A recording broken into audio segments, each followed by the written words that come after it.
Imagine करो ये circle $1 million represent करता है और $10 मिलियन कुछ इस तरह दिखते हैं और $100 मिलियन कुछ इस तरह दिखते हैं और कुछ इस तरह $1 बिलियन दिखते हैं।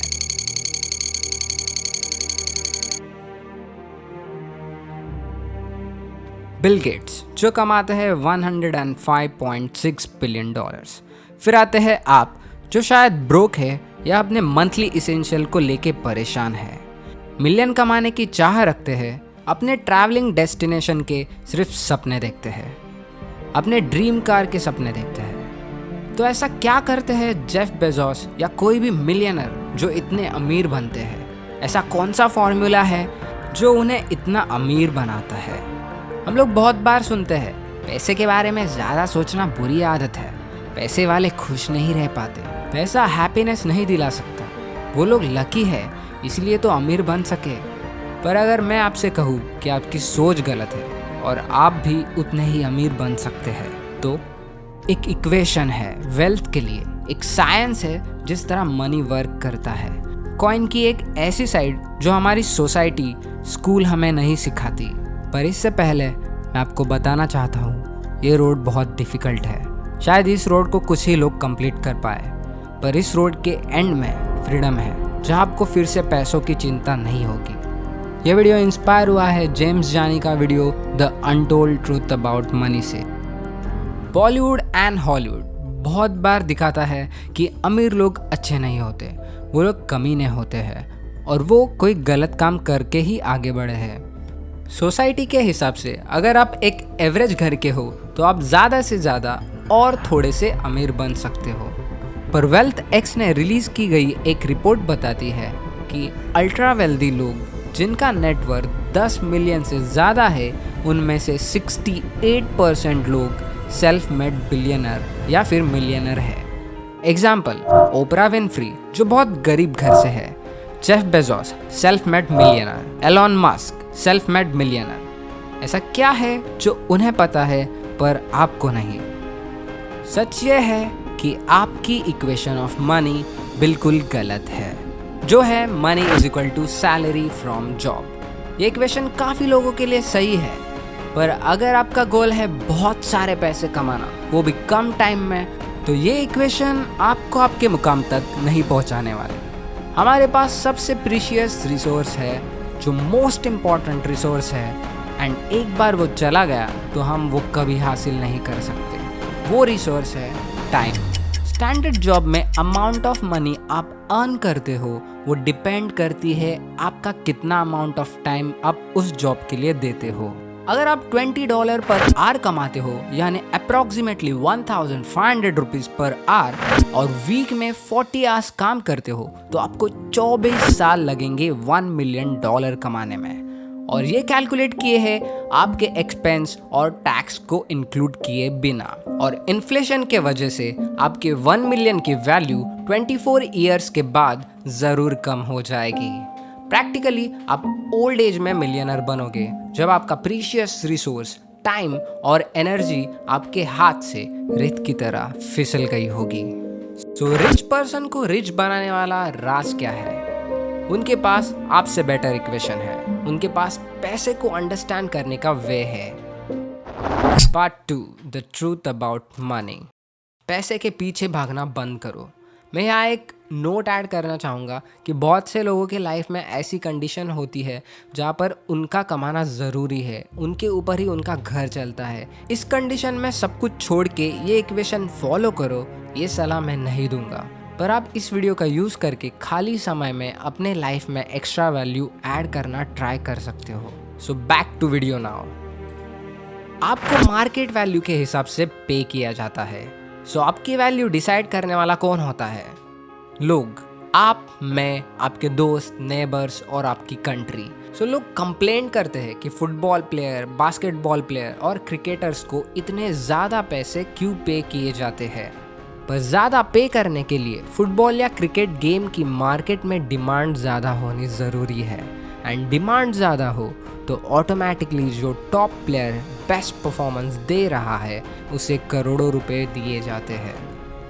ये ज़रूरी नहीं कि कितना हार्ड आप वर्क करते हो। फॉर एग्ज़ाम्पल क्लीनर जो अपना पसीना बहाकर थक जाता है रोज़, उसे बहुत कम पैसे मिलते हैं कंपेयर टू एक अकाउंटेंट जो डेस्क के पीछे बैठकर काम करता है। वाई?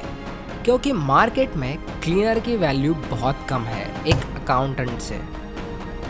सुनने में बहुत हार्श लगेगा, पर एक क्लीनर आसानी से रिप्लेस हो सकता है। उसकी स्किल आसानी से कोई भी सीख सकता है कंपेयर टू एक अकाउंटेंट की स्किल सीखना।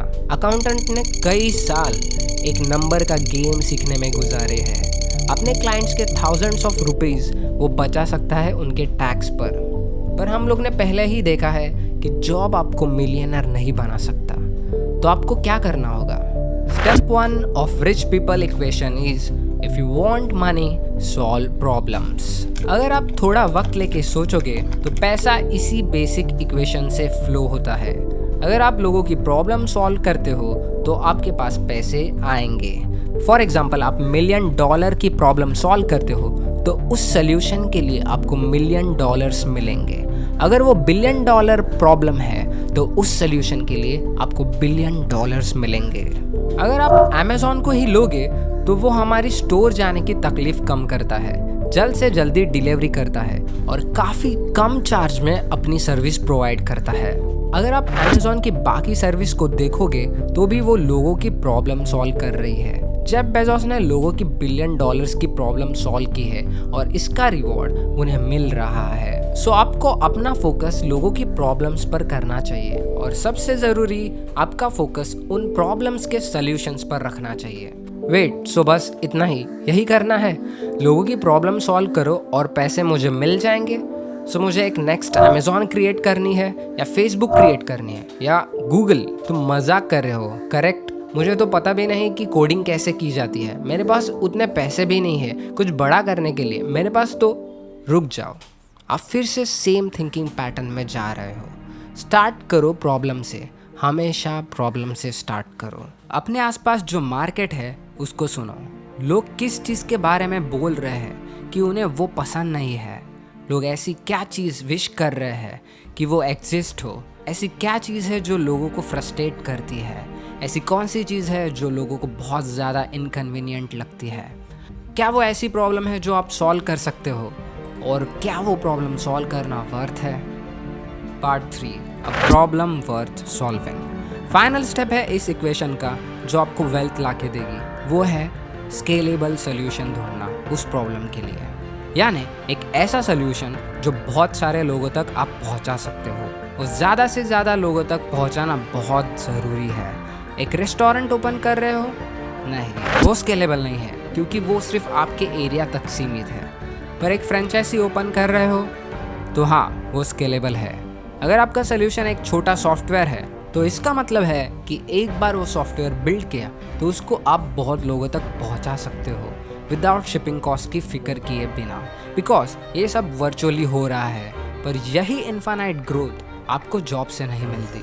पर केयरफुली सोल्यूशन क्रिएट करना और चेक करना क्या सोल्यूशन क्रिएट करने के बाद भी वो आपका बहुत ज़्यादा टाइम ले रहा है। फॉर एग्जाम्पल, आप योगा टीचर हो जो 500 पर आवर चार्ज करता है। कॉन्ग्रेचुलेशंस, आपने अपने लिए एक और जॉब क्रिएट किया जो आपके इनकम को आपके वर्क आवर पर पूरी तरह डिपेंडेंट बनाता है। पर अगर आपने एक ऑनलाइन योगा क्लास क्रिएट की जो रन होती है 24 आवर्स, जहां आपको लेसन क्रिएट करनी पड़ती है सिर्फ एक बार, तो ये सोल्यूशन स्केलेबल है।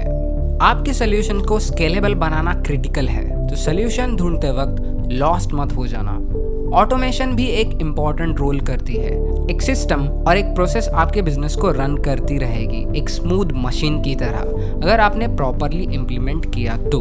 अगर आपके बिजनेस में ऐसा कुछ है जो कोई और कर सकता है तो कॉन्ट्रैक्ट बेस पर आउटसोर्स करो लोगों को, या फिर अगर आपका फाइनेंस अच्छा है तो कोई एम्प्लॉय को हायर कर सकते हो। स्टार्ट में फाइनेंस इशू होने की वजह से आपको ही सारे काम करने पड़ सकते हैं। इंडिपेंडेंट होके जितना काम कर सकते हो उतना करो, और एक बार आपके सोल्यूशन से पैसे आना स्टार्ट हुए तो आपके काम को आउटसोर्स करो। सब कुछ खुद करना एक बैड डिसीजन है। सारे चीज़ें करने से कहीं ना कहीं कमी पड़ जाती है। आप सोचोगे कि मैं बेस्ट हूँ, पर कोई ना कोई आपसे बेटर होता है। याद रहे कि आपका सोल्यूशन बहुत बड़ी मास ऑडियंस का रिक्वायरमेंट होना ज़रूरी है। Part 4 reward. आपको अभी सब कुछ मिल गया है। आप अभी अपने बिजनेस से आए हुए पैसे को सेव कर सकते हो या फिर पर्टिकुलर टाइम के बाद बहुत सारे पैसों के लिए बेच सकते हो। जैसे इंस्टाग्राम को फेसबुक ने खरीद लिया 1 बिलियन में, जैसे पेपैल को खरीद लिया गया ईबे ने 1.5 बिलियन में, और उनमें से 165 मिलियन एलॉन मस्क के पॉकेट में गए। उसका यूज़ करके एलॉन मस्क ने टेस्ला, स्पेसएक्स जैसे बहुत सारे सॉल्यूशंस क्रिएट किए। पार्ट 5 योर मनी और योर लाइफ। पैसे सिर्फ एक कागज़ का टुकड़ा है, एक डिजिटल नंबर है आपकी स्क्रीन पर। उसकी वैल्यू हमारे बिलीव की वजह से है। जेम्स कहता है कि इस वीडियो का मकसद नेचर ऑफ मनी जानना नहीं है। इस वीडियो का मकसद था कि सबसे वैल्यूबल रिसोर्स जो हमारे सबके पास है, जो रिसोर्स हम लोग कभी वापस नहीं ला सकते, वो है टाइम। ये रियलाइज करवाना। क्या आपकी लाइफ ऐसे सेट हुई है जहां आप काम करते हो, घर जाते हो, टीवी देखते हो, खाते हो और सो जाते हो, और यही साइकिल को रिपीट करना अपने रिटायरमेंट तक। इसी पैटर्न ने आपकी लाइफ का कितना टाइम आपसे छीना है, ये खुद से पूछो। और मे भी आप एक्सेप्ट करते हो इस रियलिटी को, या आपके पास कोई चॉइस नहीं है ये करने के अलावा। अगर ये केस है तो आपको कोई चिंता करने की ज़रूरत नहीं है। आपको इस वीडियो से एक छोटी एंटरटेनमेंट मिली है, या फिर आपके पर्सपेक्टिव में एक थोड़ा चेंज आया होगा। कई लोग होंगे जो अंडरस्टैंड करते हैं दूसरे साइड को, जिनको डिज़ायर है कि उन्हें पैसे की वजह से कभी परेशान नहीं रहना है। तो आपके लिए ये वीडियो रिमाइंडर है, स्टॉप चेजिंग मनी।